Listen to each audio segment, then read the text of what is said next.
Se você desenvolve com React, provavelmente você já utilizou a Context API para compartilhar o estado da sua aplicação. Muito provavelmente também já ouviu falar ou usou alguma biblioteca de gerenciamento de estado, como Redux. Mas você já se perguntou quando ou por que usar uma biblioteca externa ao invés da Context API, que já é um recurso nativo do React?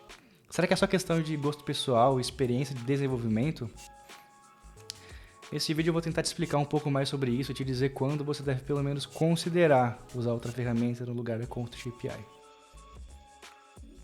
Talvez a resposta pareça óbvia para alguns de vocês, mas depois de entrevistar vários candidatos para vagas de front-end, eu percebi que esse na verdade é um tópico que passa despercebido por grande parte dos devs.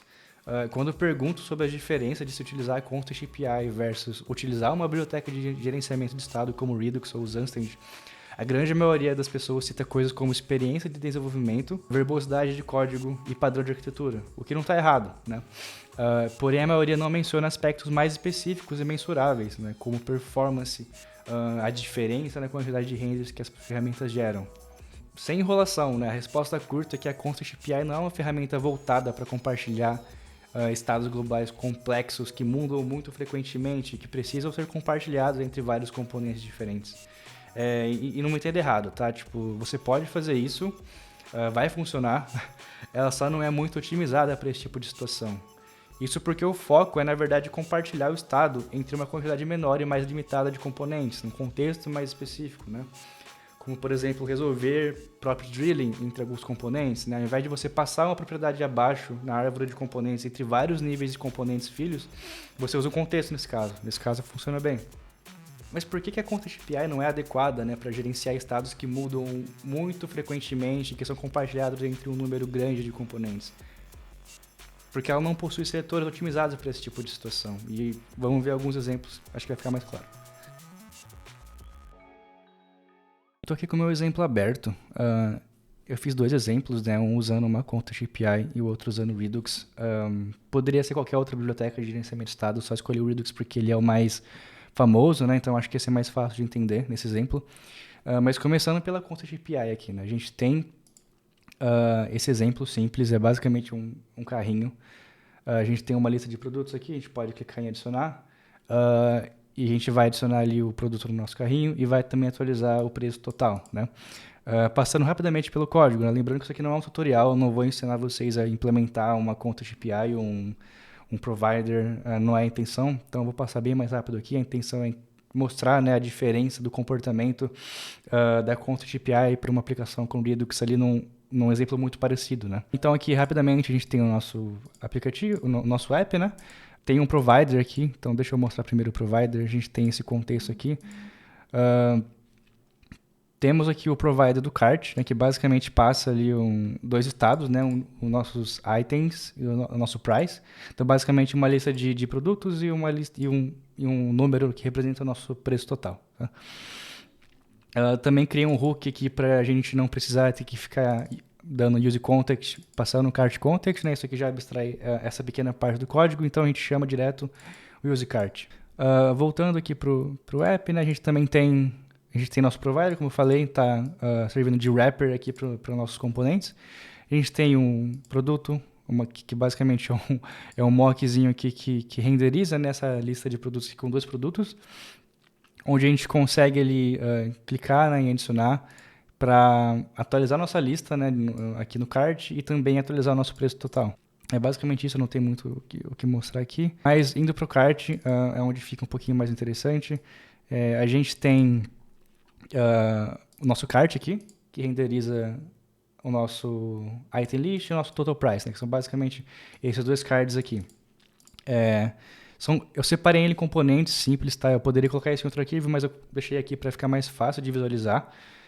Então, se a gente olhar aqui o item list, ele basicamente recupera, né, o items do nosso cart, context, né? Lembrando que isso aqui está referenciando o nosso contexto.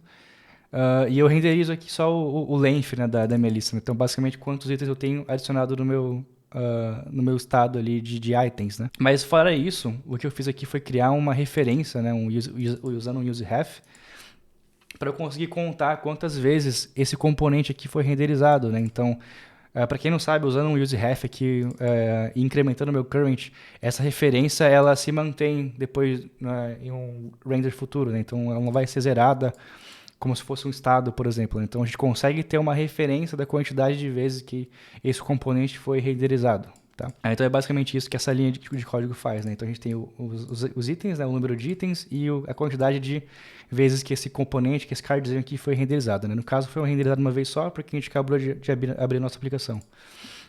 O total price é a mesma lógica. Né? A gente só recupera aqui o price vindo do contexto e renderiza também ali a referência de vezes que esse componente aqui foi renderizado. Então, basicamente, é só para a gente entender quantas vezes a nossa lista está sendo renderizada, conforme a gente atualiza o nosso contexto. Né? Então, quando eu clicar em adicionar aqui, a lógica é que eu vou adicionar um item no meu carrinho e eu também vou atualizar o meu total price, né? Porque o meu preço total vai aumentar. Então, se eu clicar em adicionar aqui, eu tenho um item no meu carrinho, eu tenho um total price de 20, e ambos os componentes eles foram renderizados 2 vezes, né? Faz sentido, porque eu alterei tanto o meu número de itens quanto o meu preço total. Então, se eu clicar de novo aqui, vai acontecer a mesma coisa. Vai renderizar mais uma vez e vai atualizar os dois estados. Se eu clicar aqui embaixo, a mesma coisa, né? Só vai mudar ali um preço um pouco maior. Mas perceba que a nossa lista, ambos os componentes aqui, eles estão renderizando novamente. Tá, até agora faz sentido, né? Mas vamos entender agora esse outro cenário, né? Perceba que eu tenho um botão aqui de adicionar doação, né? Então eu adiciono uma doação. Qual que é a lógica disso aqui? Eu quero adicionar R$10 aqui no meu total price, mas eu não vou alterar o meu carrinho, né? Eu não estou adicionando um produto a mais no meu carrinho, eu só quero atualizar o meu total price, né? E é isso que esse método está fazendo. Eu só recupero aqui meu price, adiciono 10 e atualizo o meu contexto do price, né? O que vai acontecer aqui agora, então? Tá. Perceba que clicando em adicionar aqui, meu total price ele foi adicionado em 10, certo? Esse componente aqui do price ele foi renderizado mais uma vez. Mas o curioso é que, apesar de eu não ter atualizado os itens aqui do meu cart, eu não adicionei nenhum item a mais no meu contexto, esse componente ele foi renderizado de novo, né? Então vamos tentar de novo. Eu vou adicionar mais uma doação aqui. Ó, de novo. Então perceba que mesmo eu não estando manipulando, né, o estado de itens aqui, eu estou renderizando esse componente de novo, né? Isso porque se a gente olhar o nosso contexto aqui de cart, quando a gente faz o use context aqui, a gente está referenciando o contexto inteiro, né? A gente não consegue selecionar, se eu quero olhar só os itens ou só o price, eu não tenho essa opção, né? Porque eu estou referenciando um contexto.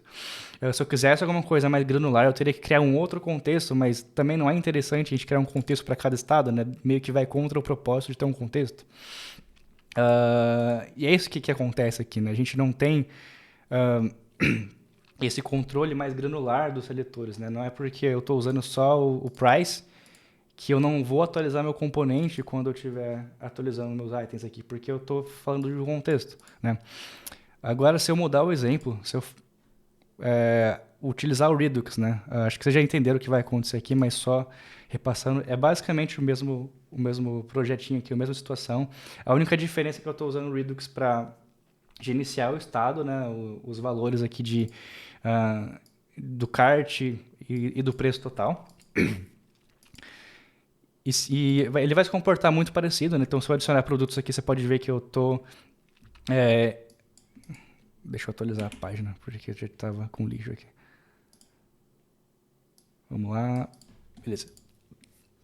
Então, adicionando aqui um item, você pode ver que, né, ambos os componentes são renderizados de novo.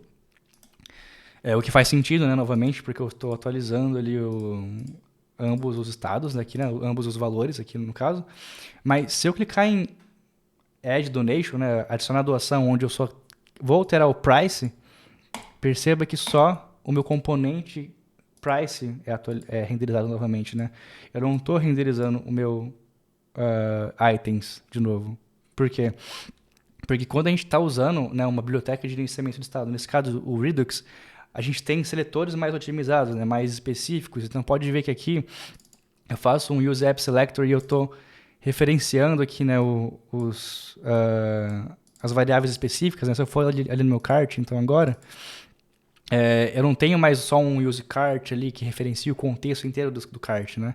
Eu tenho nesse componente, né, eu estou referenciando o price e aqui eu estou referenciando o items, né? Então faz sentido eu só renderizar esse componente aqui de preço de novo se eu atualizar o preço, porque eu não estou olhando para todo o meu estado que envolve o cart, eu estou olhando só para o price, né? Então eu tenho seletores mais otimizados nesse caso. Eu espero que tenha ficado mais claro, né, a diferença. O meu exemplo ele foi muito pequeno e muito simples, né? Nesse caso eu não ia ter uma diferença muito grande de performance, não ia ter gargalos ali na experiência. Mas é importante a gente tentar escalar nosso pensamento, né? Imagina que a gente está falando de uma aplicação muito maior, com muito mais contexto e muito mais componentes, né, utilizando esse contexto. Nesse caso, com certeza, a gente ia notar ali uma diferença na performance e, por consequência, né, uma diferença negativa na experiência final do usuário, né? Eu não estou dizendo para a gente não usar Context API nunca, vai ter casos que talvez ela faça mais sentido, ou vai ter casos que não faz diferença, né, usar Redux, usar Context API. A intenção é mais só para passar essa informação, porque eu vejo que muita gente não pensa sobre isso, e é uma coisa relativamente simples, né? É mais assim, acho que não pensou sobre o assunto, não chegou a comparar, né? Mas é importante a gente ter essa informação, pelo menos a intuito de comparação, né? Mas é isso, eu espero que esse vídeo tenha te ajudado de alguma forma. E se você gostou e acha que tem que teu colega que não sabe disso, de repente mandar isso pra ele, talvez ajude. E é isso, até a próxima.